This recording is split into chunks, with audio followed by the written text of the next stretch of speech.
প্রথমে তোমাদের একটি ভিডিও দেখাবো, তারপরে ভিডিওটির সবচেয়ে ফানি কমেন্ট গুলি পড়ে শোনাবো।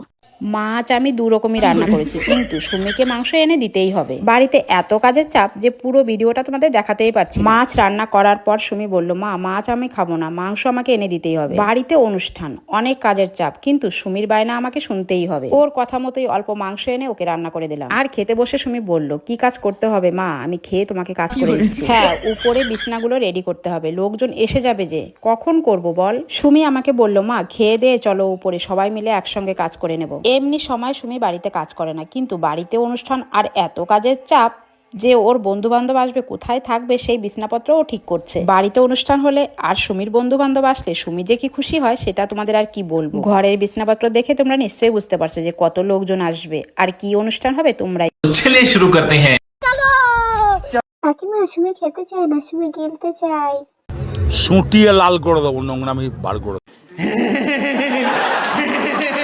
কাকিমা সুমির কথা না শুনলে তো বাড়ির সবাই জল খেয়ে থাকতে হবে। কথা কি ক্লিয়ার না ভেজাল আছে? শুনতেই তো হবে কাকিমা, না হলে এটিএম তো বন্ধ হয়ে যাবে। ঠিক বলেছো। আগে নাটক করতাম বাংলা বইয়ে, তেমন নাটক করে কাকিমা। प्यारी समझ गई।